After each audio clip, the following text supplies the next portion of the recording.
الحمد للہ رب العالمین والصلاة والسلام علی سید المرسلین اما بعد فاعوذ باللہ من الشیطان الرجیم بسم اللہ الرحمن الرحیم الصلاة والسلام علیک یا رسول اللہ وعلی آلک واصحابک یا حبیب اللہ الصلاة والسلام علیک یا نبی اللہ وعلی آلک واصحابک یا نور اللہ۔ فردوس الاخبار میں حضرت عبداللہ ابن عمر رضی اللہ تعالی عنہما سے روایت ہے، سرکار دو عالم صلی اللہ تعالی علیہ وآلہ وسلم نے ارشاد فرمایا، زینوا مجالسکم بالصلاۃ علی فإن صلاتکم علی نور لکم یوم القیامہ۔ فرمایا کہ اپنی مجلسوں کو مجھ پر درود پڑھ کر آراستہ کرو، کیونکہ تمہارا مجھ پر درود پڑھنا تمہارے لیے قیامت کے دن نور ہوگا۔ صلو علی الحبیب صلی اللہ تعالی علی محمد۔ فیضان قرآن کے آج کے اس سلسلے میں ہم سورہ بقرہ سے درس قرآن سنیں گے۔ اللہ عز و جل نے ارشاد فرمایا، بسم اللہ الرحمن الرحیم،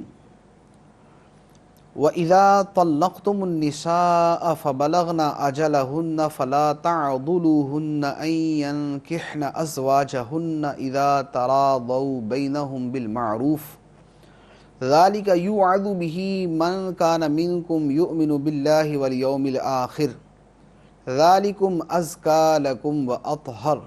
وَاللَّهُ يَعْلَمُ وَأَنْتُمْ لَا تَعْلَمُونَ۔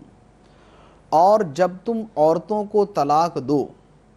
اور ان کی عدت کی مدت پوری ہو جائے تو اے عورتوں کے والیو، انہیں اپنے شوہروں سے نکاح کرنے سے نہ روکو جبکہ آپس میں شریعت کے مطابق وہ رضامند ہو جائیں۔ یہ نصیحت اسے دی جاتی ہے جو تم میں سے اللہ اور قیامت پر ایمان رکھتا ہو۔ یہ تمہارے لیے زیادہ ستھرا اور پاکیزہ کام ہے اور اللہ جانتا ہے اور تم نہیں جانتے۔ اس آیت مبارکہ کا شان نزول یہ ہے کہ حضرت معقل بن یسار رضی اللہ تعالی عنہ کی ہمشیرہ یعنی ان کی بہن کا نکاح حضرت عاصم بن عدی کے ساتھ ہوا تھا۔ عاصم بن عدی نے انہیں طلاق دے دی۔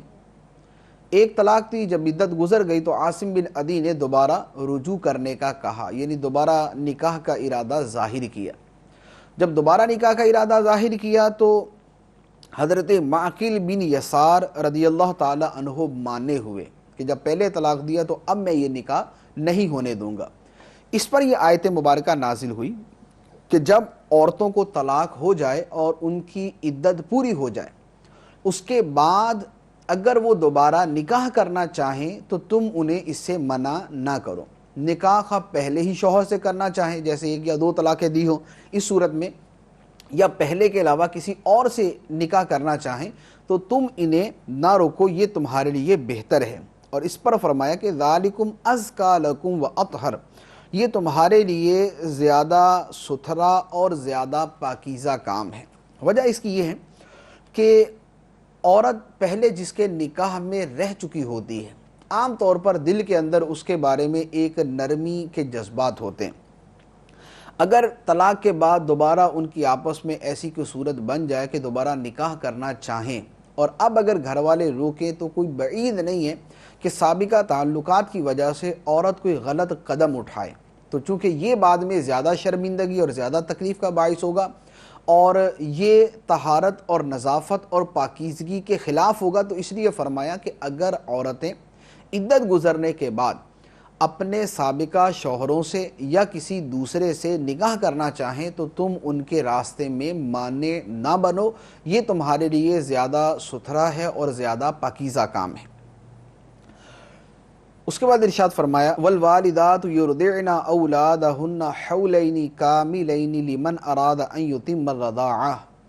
وعلی المولود لہ رزقہن وکسوتہن بالمعروف لا تکلف نفس الا وسعها لا تضار والدۃ بولدها ولا مولود له بولده وعلی الوارث مثل ذلك فَإِنْ أَرَادَا فِصَالًا عَنْ تَرَادٍ مِّنْهُمَا وَتَشَاوُرٍ فَلَا جُنَاحَ عَلَيْهِمَا وَإِنْ أَرَدْتُمْ أَنْ تَسْتَرْضِعُوا أَوْلَادَكُمْ فَلَا جُنَاحَ عَلَيْكُمْ إِذَا سَلَّمْتُمْ مَا آتَيْتُمْ بِالْمَعْرُوفِ وَاتَّقُوا اللَّهَ وَاعْلَمُوا أَنَّ اللَّهَ بِمَا تَعْمَلُونَ بَصِيرٌ۔ اور مائیں اپنے بچوں کو پورے 2 سال دودھ پلائیں۔ یہ حکم اس کے لیے ہے جو دودھ پلانے کی مدت پوری کرنا چاہے، اور بچے کے باپ پر رواج کے مطابق عورتوں کے کھانے اور پہننے کی ذمہ داری ہے۔ کسی جان پر اتنا ہی بوجھ رکھا جائے گا جتنی اس کی طاقت ہو۔ ماں کو اس کی اولاد کی وجہ سے تکلیف نہ دی جائے، اور نہ باپ کو اس کی اولاد کی وجہ سے تکلیف دی جائے، اور جو باپ کا قائم مقام ہے اس پر بھی ایسا ہی حکم واجب ہے۔ پھر اگر ماں باپ دونوں آپس کی رضامندی اور مشورے سے دودھ چھڑانا چاہیں تو ان پر گناہ نہیں، اور اگر تم چاہو کہ ماں کے علاوہ دوسری عورتوں سے اپنے بچوں کو دودھ پلواؤ تو بھی تم پر کوئی مضائقہ نہیں، جبکہ جو معاوضہ دینا تم نے مقرر کیا ہو وہ بھلائی کے ساتھ ادا کر دو، اور اللہ سے ڈرتے رہو اور جان رکھو کہ اللہ تمہارے کام دیکھ رہا ہے۔ اس آیت مبارکہ میں بچوں کو دودھ پلانے کے حوالے سے متعدد مسائل بیان فرمائے۔ پہلا مسئلہ جو اس آیت مبارکہ سے معلوم ہوا وہ یہ ہے کہ بچوں کو دودھ پلانے کی مدت 2 سال ہے۔ جو اختتامی مدت ہے بچوں کو دودھ پلانے کے لیے، بچوں کو کب تک دودھ پلایا جا سکتا ہے؟ زیادہ سے زیادہ 2 سال تک بچے کو دودھ پلایا جا سکتا ہے۔ 2 سال کے بعد دودھ پلانا گناہ ہے۔ بچے کو 2 سال تک دودھ پلانے کی اجازت، یہ کامل مدت۔ 2 سال کے بعد بچے کو دودھ پلانا گناہ ہے۔ ہاں،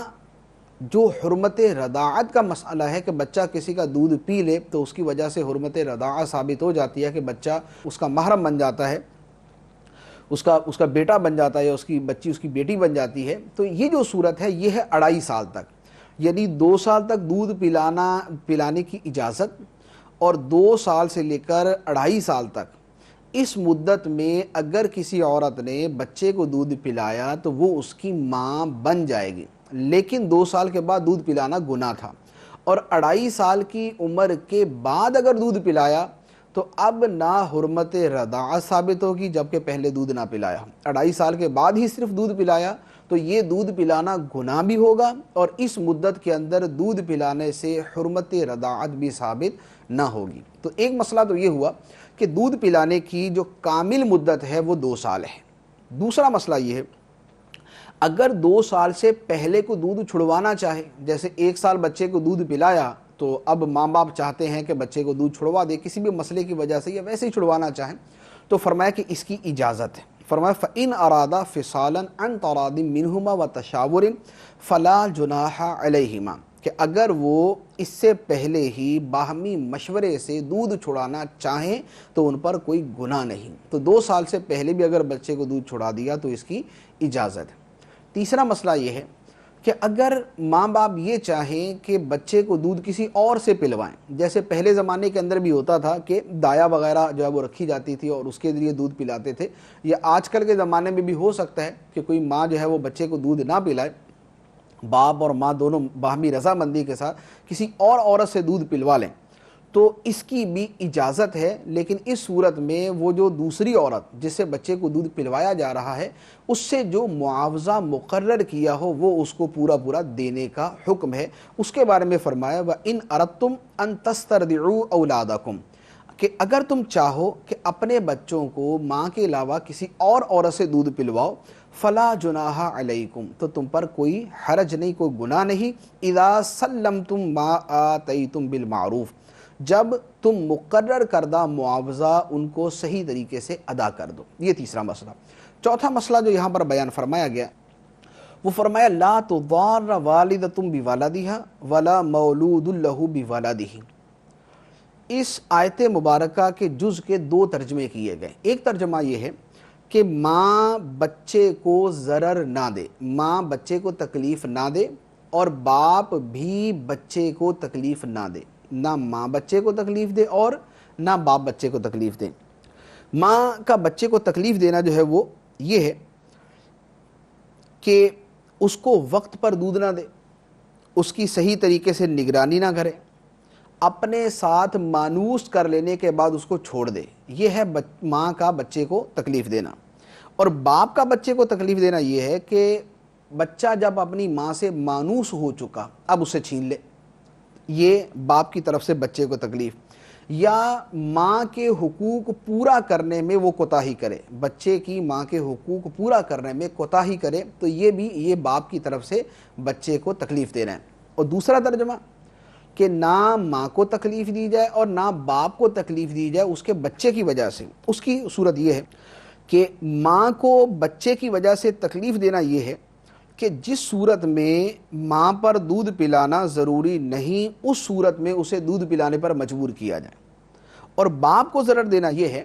کہ باپ کی جتنی ذمہ داری بنتی ہے اس سے زیادہ اس پر بوجھ ڈالا جائے، جتنی باپ کی ذمہ داری بچے کے حوالے سے بنتی ہے اس سے زیادہ اس پر بوجھ ڈالا جائے، تو یہ باپ کو اس کے بچے کے ذریعے تکلیف دینا ہے۔ تو اس کے اوپر جو ہے وہ اللہ عز و جل نے مجموعی طور پر ارشاد فرما دیا، لا تکلف نفس الا وسعها، کسی جان پر اتنا ہی بوجھ ڈالا جائے گا جتنی اس کی طاقت ہے، جتنی کسی کی طاقت ہے اس کو اتنی ہی ذمہ داری دی جائے گی، اس سے زیادہ ذمہ داری دینا اس پر زیادتی کرنے کے مترادف۔ اس کے بعد ارشاد فرمایا ایک اور مسئلہ جو اسی آیت مبارکہ میں، وَعَلَى الْوَارِثِ مِثْلُ ذَلِكَ، کہ اگر باپ نہ ہو تو باپ کی جگہ جو وارث بنے گا اس پر بھی وہی ذمہ داری ہوگی جو ذمہ داری کے باپ پر تھی، تو جو باپ کی ذمہ داری ہے وہ اس کے وارث کی طرف منتقل ہو جائے گی۔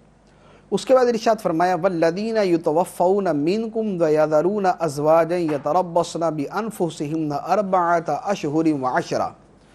فَإِذَا بَلَغْنَ أَجَلَهُنَّ فَلَا جُنَاحَ عَلَيْكُمْ فِيمَا فَعَلْنَ فِي أَنفُسِهِنَّ بِالْمَعْرُوفِ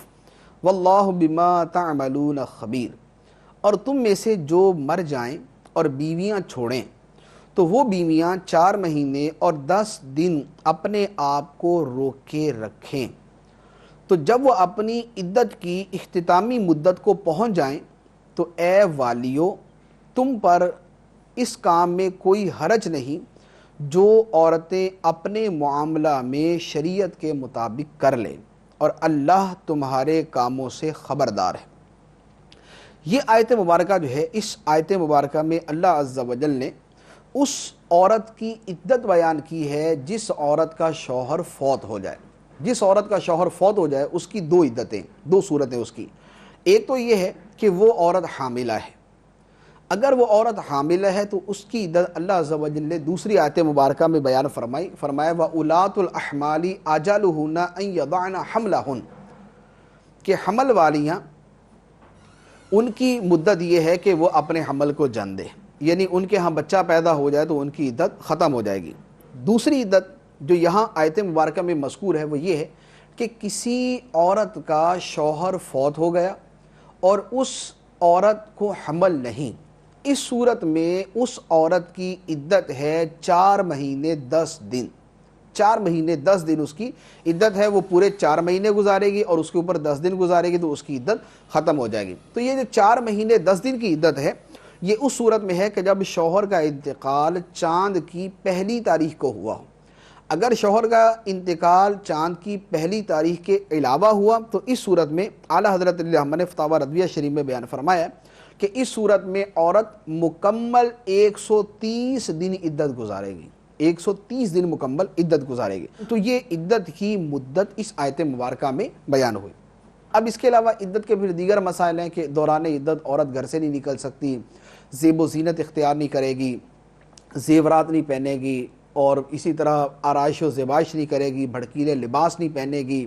اور بلا ضرورت شدیدہ سر میں تیل نہیں لگائے گی، سرما نہیں لگائے گی، کاجل استعمال نہیں کرے گی۔ تو یہ چیزیں جو ہیں یہ عدت کے دیگر احکام، جس کا شوہر فوت ہو گیا اس کی عدت کے حوالے سے مسائل عرض کیے۔ پھر ارشاد فرمایا وَلَا جُنَاحَ عَلَيْكُمْ فِي مَا عَرَّضْتُمْ بِهِ مِنْ خِطْبَةِ النِّسَاءِ أَوْ أَكْنَنْتُمْ فِي أَنفُسِكُمْ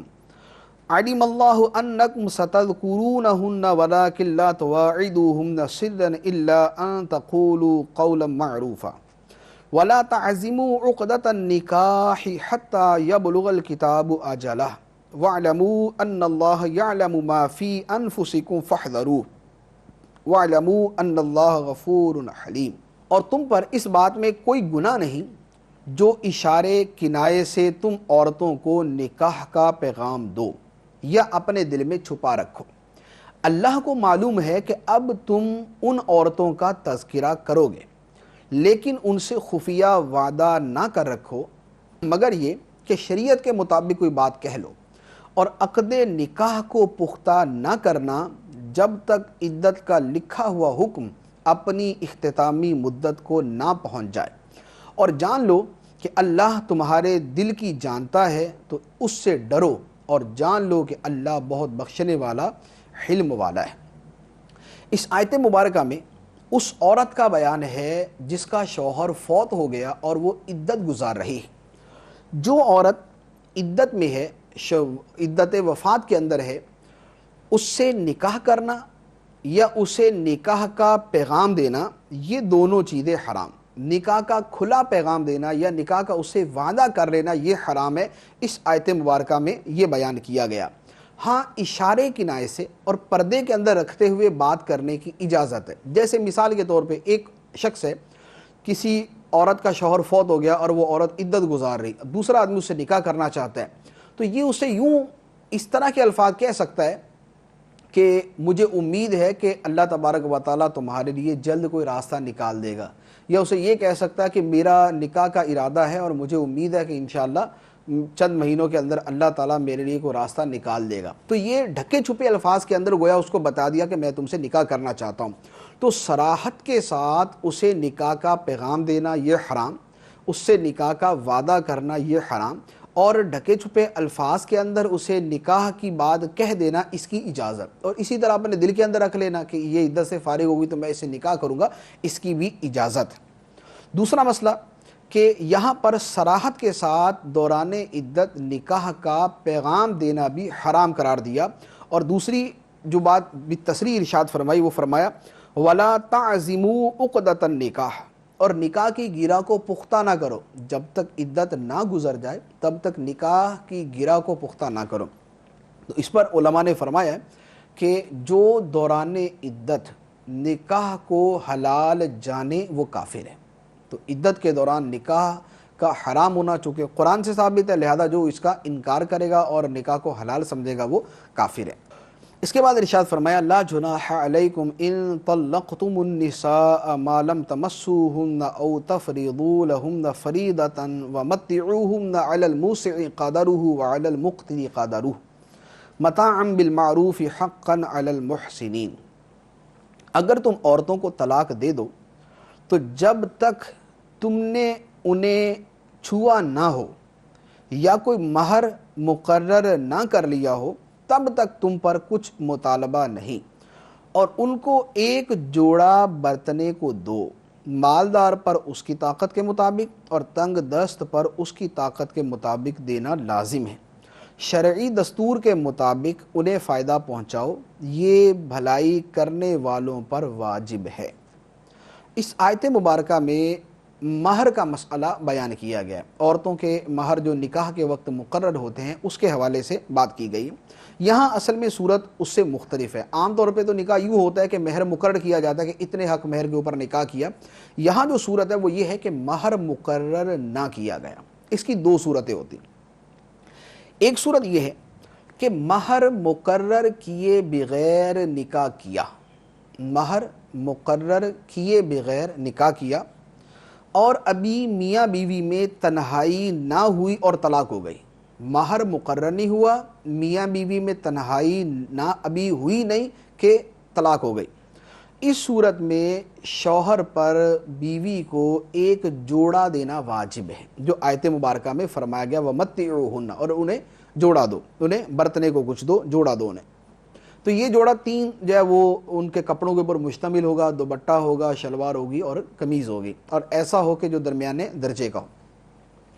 تو یہ جو ہے وہ شوہروں کے اوپر جو ہے یہ لازم ہے، ایک صورت۔ دوسری صورت یہ ہے کہ نکاح ہوا اور مہر مقرر نہ کیا گیا تھا، مہر مقرر نہ کیا گیا لیکن میاں بیوی میں خلوت ہو چکی، ان میں تنہائی ہو چکی، اب طلاق ہو گئی۔ اس صورت اب یہ پہلی صورت سے یوں مختلف ہوگی کہ پہلی صورت میں مہر بھی مقرر نہیں تھا اور تنہائی بھی نہیں ہوئی تھی، اس صورت کے اندر مہر تو مقرر نہیں تھا لیکن بعد میں تنہائی اور خلوت ان میں ہو چکی تھی، خلوت صحیحہ۔ اس صورت کے اندر اگر طلاق ہو گئی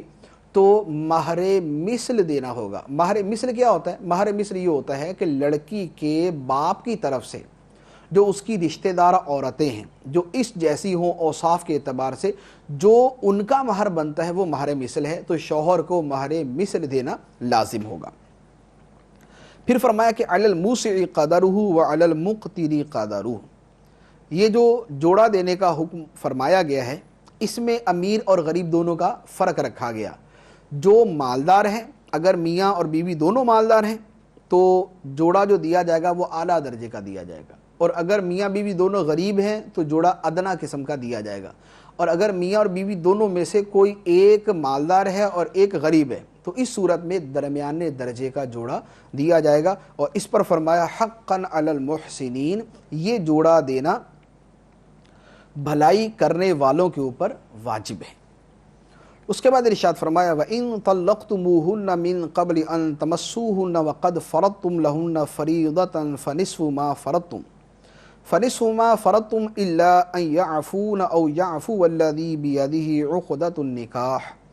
وَأَن تَعْفُوا أَقْرَبُ لِلتَّقْوَىٰ وَلَا تَنسَوُا الْفَضْلَ بَيْنَكُمْ إِنَّ اللَّهَ بِمَا تَعْمَلُونَ بَصِيرٌ۔ اور اگر تم عورتوں کو انہیں چھونے سے پہلے طلاق دے دو اور تم نے ان کے لیے کچھ مہر بھی مقرر کر دیا ہو تو جتنا تم نے مقرر کیا تھا اس کا آدھا مہر دینا واجب ہے، مگر یہ کہ عورتیں کچھ مہر معاف کر دیں یا وہ شوہر زیادہ دے دے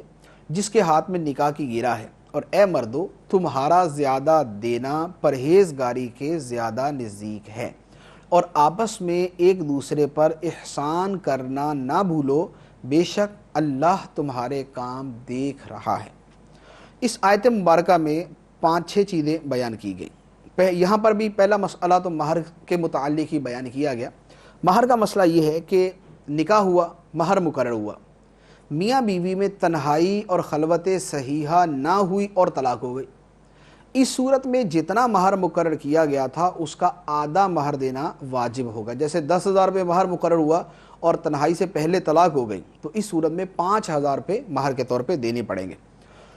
ہاں یہ ہو سکتا ہے کہ عورت مہر معاف کر دے، جو 5,000 روپے اس کو مہر کے اس کے بنتے ہیں وہ بھی معاف کر دے، اس کا کچھ حصہ معاف کر دے تو اس کو اجازت،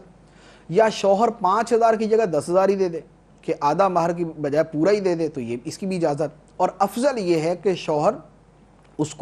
شوہر کی طرف سے اضافہ ہو، یعنی اس کا آدھا مہر جو بنتا ہے وہ اس سے زیادہ دے دے، یہ اس کے لیے بہتر ہے۔ اور اس کو فرمایا کہ وَأَن تَعْفُوا أَقْرَبُ لِلتَّقْوَىٰ، کہ اے مردو تمہارا زیادہ کر دینا یہ تقویٰ کے زیادہ قریب۔ تقویٰ کے زیادہ قریب کیوں ہے؟ اس لیے کہ عام طور پہ جب طلاق ہوتی ہے تو اس کے بعد تو دونوں کے دل میں ایسی نفرت اور ایسی دشمنی بیٹھتی ہے کہ ایک دوسرے کو مارنے کو تلے ہوتے ہیں۔ اس وقت اللہ عز و جل یہ ارشاد فرما رہا ہے کہ اے مردو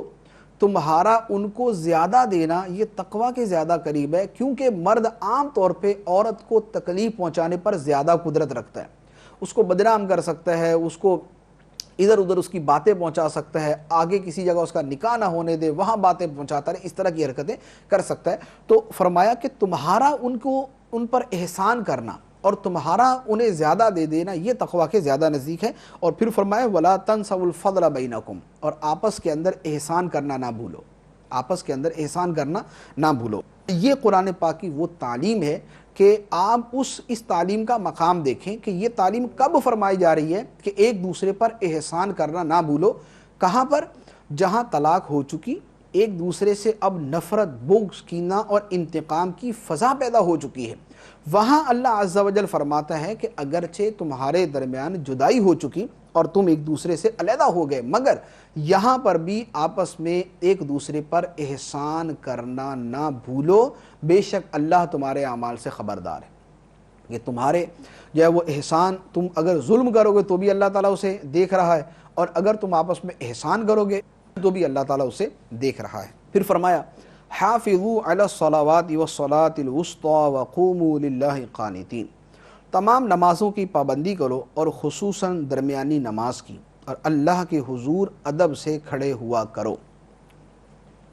مسائل طلاق کے چل رہے ہیں، درمیان میں نماز کا ذکر آ گیا۔ مقصد کیا؟ مقصد یہ ہے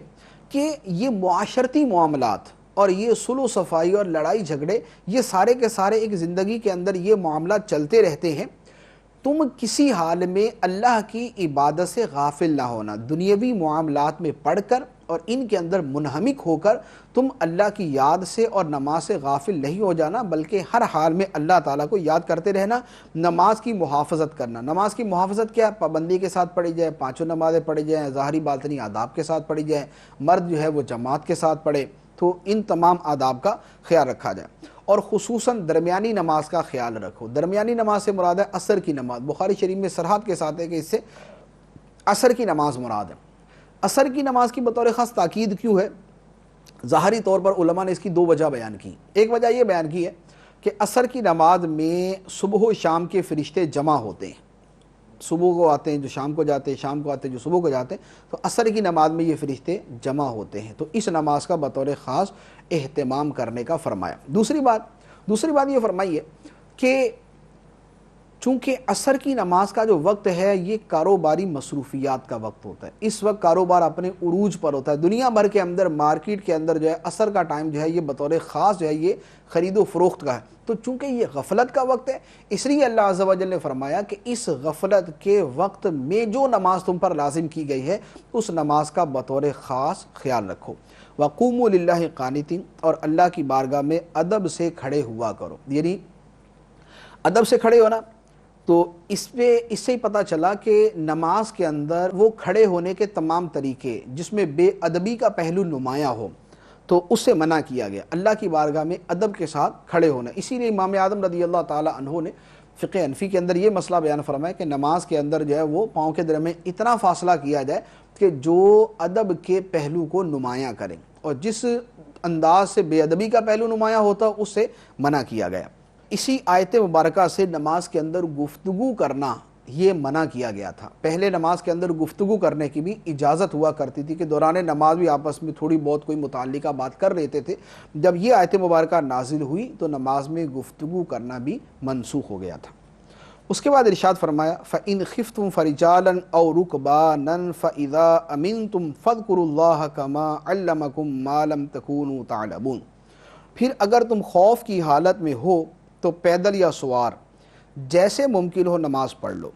پھر جب حالت اطمینان میں ہو جاؤ تو اللہ کو یاد کرو جیسا اس نے تمہیں سکھایا ہے جو تم نہ جانتے تھے۔ یہاں پر حالت خوف کا بیان ہے۔ حالت خوف دو طرح کی ہے، ایک حالت خوف آگے جا کے آئے گی،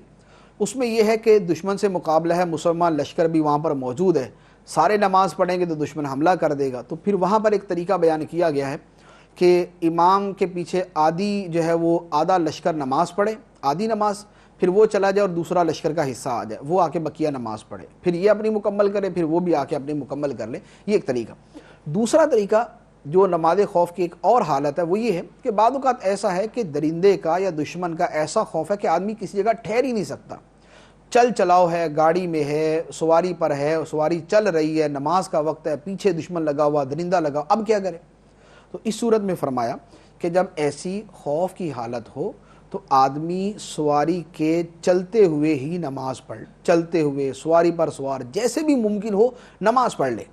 اور جدھر اس کا منہ ہے ادھر ہی وہی اس کا قبلہ ہے، اس وقت قبلے کی طرف منہ کرنا شرط نہیں رہے گا۔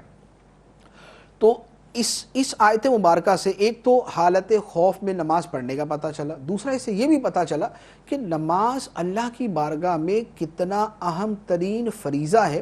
کہ درندے پیچھے لگے ہوئے یا دشمن پیچھے لگے ہوئے اس حال میں بھی نماز کو معاف نہیں فرمایا، یہی فرمایا کہ نماز پڑھو جیسے ممکن ہو۔ فَإِنْ خِفْتُمْ فَرِجَالًا أَوْ رُكْبَانًا، جب تم حالت خوف میں ہو تو پیدل یا سوار جیسے ممکن ہو نماز پڑھ لو۔ تو اب ان لوگوں پر افسوس ہے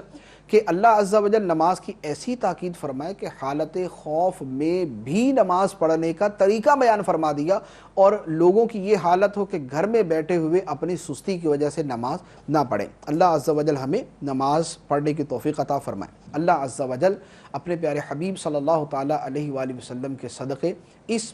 درس میں جو کچھ سنا، بیان کیا، اسے یاد رکھنے، اس پر عمل کرنے کی توفیق عطا فرمائے۔ آمین بجاہ النبی الامین صلی اللہ تعالیٰ علیہ وسلم۔